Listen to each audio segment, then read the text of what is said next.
Bonjour, c'est Histoire Armée. Une vidéo un peu spéciale aujourd'hui car je ne vais pas parler d'histoire, ou plutôt je vais parler d'histoire récente. Je vais aborder dans cette capsule la notion de fake news, des fake news et les fake news. Et vous verrez que ce n'est pas du tout la même chose. Il est possible que pour vous j'enfonce des portes grandes ouvertes, mais au vu de l'état de l'information actuelle et de l'usage qui est fait de cette notion, je pense que certaines précisions sont nécessaires. Alors, des fake news, qu'est-ce que c'est ?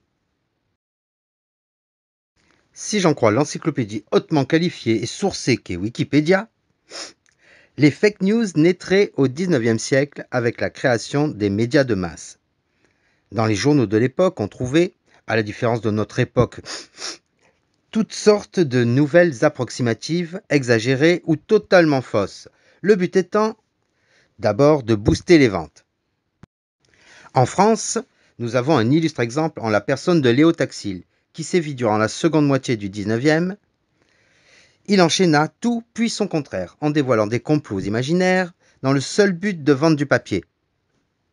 En Grande-Bretagne, sévissaient les tabloïds qui sévissent encore, mais on parle là plutôt de torchons sensationnalistes et reconnus dès l'origine comme n'étant pas sérieux. Les USA n'étaient pas en reste avec ce qu'on a appelé le yellow journalism. Tout à la fin du 19e, avec les méfaits ou faits exagérés de journalistes dont Pulitzer et Hearst, qui se concurrençaient à coups d'exagération et d'invention. Ces deux garnements, avec ce jeu, ont quand même poussé leur pays dans une guerre avec l'Espagne. Guerre qui, somme toute, arrangeait bien la classe dirigeante US. Cela ne vous rappelle rien ? Eh oui, c'est bien ce Pulitzer qui, par testament, a créé le prix éponyme pour favoriser l'excellence, notamment l'excellence en journalisme. Sûrement des remords de fin de vie et une repentance à coups de millions mal acquis. Entre la fin du 19e et le début du 21e, les torchons n'ont pas disparu, mais on n'en parle plus tellement. Et puis tout à coup, vers le milieu des années 2010, un nouveau nom est donné à ce courant journalistique. Les fake news. Cela apparaît d'abord dans un sens dévoyé en Angleterre, alors que le pays est en pleine controverse sur le Brexit. En gros, tout argument n'allant pas dans le sens européiste était démonétisé en le qualifiant de fake news. Alors que le camp eurobéa enchaînait les contre-vérités en vouant aux gémonies le pays s'il sortait du carcan de Bruxelles. Mais l'histoire a jugé, et l'Angleterre est toujours de l'autre côté de la Manche. Mais bon, cet usage détourné est resté confiné aux îles britanniques. Les fake news selon Trump. La notion a été réellement popularisée dans le monde entier par l'usage qu'en a fait Donald Trump. L'inénarrable Donald l'a réinventé. Enfin, il l'a plutôt ramené à son sens premier. La yellow press, c'est-à-dire une presse sans aucune déontologie qui amplifie les faits, déforme la vérité, modifie le réel, avec le double but de faire de l'audience et de désinformer les populations afin de les orienter vers certains intérêts. Trump a commencé durant sa campagne à qualifier certains organes de presse de fake news. Entendons-nous bien, il ne voulait pas dire que ces médias diffusaient des fausses nouvelles. Le sens qu'il donnait se rapprochait de yellow press. C'est-à-dire qu'il déclassait ces organes de presse de leur statut même de médias. Il les réduisait à des outils de propagande. Il ne disait pas « vous dites des fake news », mais « vous êtes des fake news ». Fake, disgusting news. The fake media. And the fake news refuse to call it, right? Vous n'êtes pas là pour informer, mais pour former l'opinion à votre image. Dans cette logique-là, la traduction de fake news ne devrait pas être fausse nouvelle, mais bien faux médias. De nombreux Américains, 48 millions en âge de voter, voire plus, mais les chiffres sont sujets à discussion, ainsi que de nombreux Européens ont bien compris ce qu'il voulait dire. Mais de ce côté de l'Atlantique, on a faim dans les milieux autorisés de ne pas comprendre. La reprise par les médias.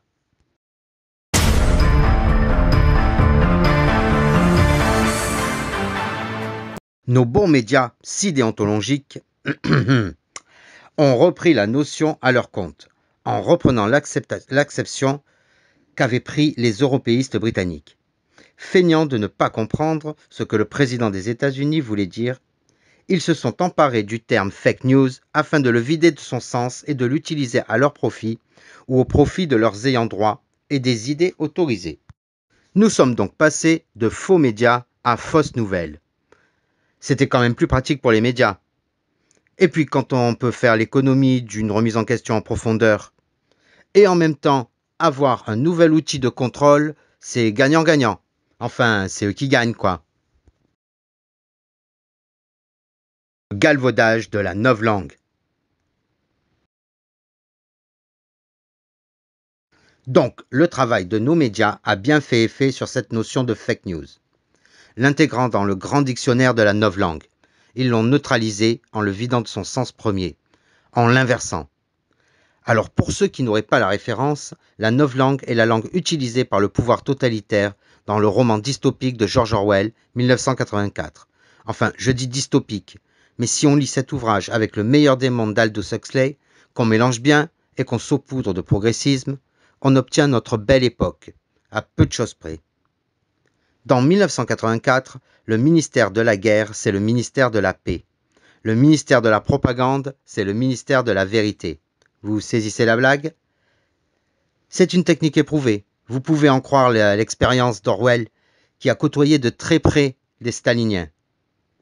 Donc nos médias ont si bien travaillé que fake news est entré dans le langage commun, comme étant de fausses nouvelles, la plupart du temps complètement farfelues, du genre la Terre est plate. Les fake news. Et c'est là que le drame est arrivé, sous la forme d'un pangolin avec des ailes de chauve-souris. Le dit pangolin a entraîné une vague inédite de désinformation, de censure et d'usage de la notion de fake news. Dès qu'un avis n'allait pas dans le sens de la doxa ambiante, il était qualifié de fake news. Le support, vidéo, article, prise de parole, était disqualifié et son émetteur se retrouvait cornérisé, ostracisé, licencié, réduit au silence. La fake news était devenue l'arme ultime contre tout avis divergent. L'invention des fact-checkers. C'est à ce moment qu'une espèce bizarre est apparue, les fact-checkers. Enfin, je dis qu'ils sont apparus, non, ils étaient déjà là depuis bien longtemps. Mais ils se contentaient de démonter des théories incohérentes ou à vocation sectaire. Tant qu'ils agissaient comme des anticorps contre les idées nuisibles, tout allait bien. Mais le pangolin leur a fait pousser des ailes de chauve-souris. Et comme lors d'une tempête immunitaire, ils se sont mis à s'attaquer au corps qui les a créés, nos sociétés occidentales. On a vu fleurir de partout des fact-checkers. Dans les médias, dans les réseaux sociaux, dans les entreprises, dans les bistrots, enfin, quand ils avaient l'autorisation d'ouvrir. En fait, on en voyait de partout. Et peu importe qu'ils n'aient aucune idée du sujet dont ils parlaient, ils se sont mobilisés pour démonter tous les avis qui ne leur semblaient pas autorisés. Les médias mainstream ou la moutonnerie de la dépêche. Cette répétition se fait tout naturellement et même parfois de bonne foi. Il suffit que l'AFP sorte une dépêche pour que tous les médias mainstream le reprennent, allègrement. C'est ce que j'appelle la moutonnerie de la dépêche. En effet, les travailleurs médiatiques sont devenus tellement moutonniers qu'ils s'empressent de reprendre une dépêche telle qu'elle, et cela contribue à créer un courant d'infos, le fameux mainstream. Ce courant dominant qui force à une pensée unique, dénuée de réflexion et d'objectivité. La noyade dans les infos. À ce moment, tout s'est encore accéléré. En effet, l'ardeur des fact-checkers et des médias à faire taire les dissonances les a poussés à s'attaquer à des sommités comme à des simples citoyens, qui s'autorisaient encore à réfléchir. Cela a fait du dégât, car le temps passant, de nombreuses fake news, pourtant dûment fact-checkées, se sont révélées être tout à fait vraies. Mais ils avaient la parade, noyer les infos dans un flux continu. User d'un aplomb insolent en affirmant un jour le contraire de ce qu'ils tenaient pour vrai la veille. Mais surtout passer très vite d'une information à une autre, ne laissant pas le temps à la réflexion. La répétition d'une contre-vérité par une source autorisée, comme un marteau-piqueur, finit par la faire passer pour vraie. Et quand les journaleux ne savent plus ou ne veulent plus faire leur travail, parfois pour pouvoir le conserver, ils répètent simplement sans aucune vérification ce qu'une autre source a balancé. N'oublions pas qu'il y a deux sortes de journalistes, ceux au chômage et les autres. On reconnaît les autres à la marque du collier sur leur cou. Le complotisme. La seconde parade a été la qualification des avis dissidents de complotistes. De la même façon que les staliniens pouvaient faire taire n'importe qui, juste en les traitant de fascistes, nos médias se sont mis à distribuer des diplômes en complotisme. Malheureusement, l'accélération dont je parlais plus tôt a eu un effet sur leur parade. En effet, la différence entre complotisme et réalité, c'est d'abord compté en années, puis en mois, et en semaines, voire en jours. L'autre question que vous avez posée, c'était sur la troisième dose. Il n'y aura pas d'impact de la troisième dose sur le pass sanitaire. C'est-à-dire que si vous avez votre pass sanitaire, que vous alliez prendre votre rappel ou non, vous garderez le bénéfice du pass sanitaire. Porter un masque est parfaitement inutile à l'heure à laquelle je vous parle. Le port de ce type de masque par la population non malade et n'ayant pas voyagé dans les zones à risque n'est pas recommandé car son efficacité n'est pas démontrée. Aujourd'hui comme demain, je l'ai déjà dit, une personne asymptomatique qui se rend dans des lieux publics, qui se déplace en transport en commun, n'a pas à porter de masque. Les masques sont inutiles si vous n'êtes pas malade. Porter un masque en dehors de ces situations ne vous protège pas. La plupart des soignants qui vont contracter la maladie virale ne vont pas la contracter dans le cadre de leur mission hospitalière. Le vaccin contre le coronavirus ne sera pas obligatoire ni pour prendre un transport en commun, ni pour rentrer dans un restaurant, et évidemment pour aller travailler. Et le gouvernement a fait savoir aussi son intention de ne pas recourir au passeport sanitaire. Le pass sanitaire, il n'est pas fait pour embêter les gens. L'idée, c'est pas de fliquer les gens, c'est pas de les empêcher, c'est pas de les trier. Je suis contre ça, je suis contre le transhumanisme, je suis contre le pass sanitaire dans le resto. Je suis contre le pass sanitaire pour pousser les gamins à l'école. Non, on n'est pas en train d'installer un système de tri ou de sélection des gens en fonction de leur statut sanitaire. Le pass sanitaire n'est pas autorisé par la loi pour rentrer au restaurant ou pour rentrer dans une salle de cinéma ou dans un petit théâtre qui ferait moins de 1000 spectateurs. Ce pass sanitaire ne saurait donc être prolongé au-delà de la date du 15 novembre. Le 15 novembre, ce n'est pas si loin, et si nous pouvons nous en passer avant, évidemment, nous le ferons. Mais le flux ne s'arrêtait jamais. Les reculades et autres excuses des médias passaient totalement inaperçues. Et de toute façon, qui s'en soucie? Tant que les masses restent dans le rang et obtempèrent à quasiment tout. Tant que la fabrique du consentement fonctionne, tout va bien, non? Surtout qu'en mélangeant toujours tout avec n'importe quoi, en classant les lanceurs d'alerte dans le même registre que les platistes ou les théoriciens des reptiliens, on arrive dans la plupart des cas à les décrédibiliser. C'est ainsi que des scientifiques, épidémiologistes, généticiens, voire même des prix Nobel se sont retrouvés classés comme charlatans, comme des hurluberlus ou des fous alliés. Le levier de la peur. En brandissant des épouvantails complotistes, en qualifiant toute opposition de tous les mots, fascistes, racistes, homophobes, antisémites, y compris à l'attention de juifs, les médias mainstream tentent de terroriser la populace. Ils jouent également sur les peurs les plus primaires. Peur de la maladie, peur de la mort, peur de la misère ou peur de l'étranger, selon les besoins du moment. En usant de ce levier, ils comptent annihiler l'intelligence de l'auditoire. Car tout le monde sait que la peur est la plus mauvaise des conseillères. Une personne terrorisée est prostrée et ne peut plus réfléchir. Mais ce sujet mérite une vidéo entière.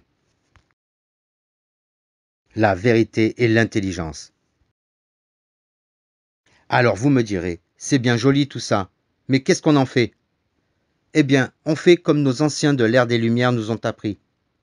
C'est-à-dire user de notre intelligence, et en particulier cette partie de l'intellect qui est si peu utilisée de nos jours, l'esprit critique. En tout sujet, il faut que notre esprit critique soit mis à contribution. Il faut peser, juger les infos qu'on vous porte à la bouche, toujours être attentif aux contradictions qui s'y glissent, afin de séparer le bon grain de l'ivraie. Et pour cela, il faut compter sur sa mémoire. Car trop de doris courent les rues, des poissons rouges ou pas, qui prennent des infos à la minute et qui oublient au fur et à mesure l'info précédente, comme les anciens ordinateurs qui se mettaient à zéro à chaque redémarrage. Avoir de la mémoire est la condition sine qua non de l'usage de son esprit critique. Il ne faut rien prendre comme vrai, qui n'ait été soupesé, jugé, mis en balance avec les infos précédentes. Pour cela, comme je le disais, il faut revenir aux fondamentaux des Lumières, aux vraies Lumières, pas à ce que le pouvoir appelle les Lumières dans sa novlangue. Par exemple, quand ils appellent une loi sur la censure des réseaux sociaux une loi sur les Lumières à l'ère numérique. Revoyez vos classiques. Et par classique, on peut même retourner à l'ère classique grecque, avec le symposia, cette pratique antique qui consiste à débattre en mangeant et ainsi se nourrir physiquement autant qu'intellectuellement. Cette pratique du débat est un bon indicateur de bonne foi et donc de tentative de trouver la vérité. Et donc lorsque certains usent d'arguments d'autorité, refusent le débat, traitent leurs contradicteurs de complotistes ou les raillent, vous pouvez être sûr qu'il y a une anguille sous roche et qu'on essaye de vous faire gober des mensonges. Mais ne vous y trompez pas, certains y trouvent leur compte et eux savent ce qui est vrai ou pas. Conclusion. Pour conclure cette vidéo, ce que les journaleux n'arrivent pas à comprendre, c'est qu'ils se sont discrédités auprès de beaucoup de monde. Le fait qu'on les qualifie de merdia en est la preuve. Ce mot, merdia, peut être rapproché des fake news de Trump. Ils sont même synonymes. Même un enfant peut s'en rendre compte. Petite anecdote, j'ai été surpris quand ma fille de 7 ans, en attendant le jingle d'une radio mainstream, l'a détourné et s'est mise à sortir sur le ton d'un jingle. Parlons faux, c'est les infos. Donc, l'esprit moutonnier des populations a ses limites. Et j'ose espérer qu'un jour la majorité s'en rendra compte. Et ce jour-là, une certaine masse critique sera atteinte. Et même le troupeau le plus docile se transformera en meute. Car les masses suivent toujours le courant. Mais ce courant peut changer de sens. Et là, les dégâts pourraient être sans limite. Et ceux qui paieront les pots cassés ne seront pas forcément les vrais coupables, mais plutôt ceux qui ont raillé les éclaireurs éclairés. Les médias si prompts à fact-checker, si doctes dans leurs affirmations mensongères. À bon entendeur, salut. Voilà, c'était Histoire Armée, la chaîne Histoire qui a un avis. Si vous avez aimé cette vidéo, n'hésitez pas à vous abonner, il y en aura d'autres. Laissez un pouce ou un commentaire, ça fait toujours plaisir. Et si vous n'êtes pas d'accord, laissez aussi un commentaire, argumenté, et je vous répondrai avec plaisir, car le débat est la base de la recherche de la vérité. Radio Paris ment, Radio Paris ment, Radio Paris est tellement. Radio Paris ment, Radio Paris ment, Radio Paris est tellement.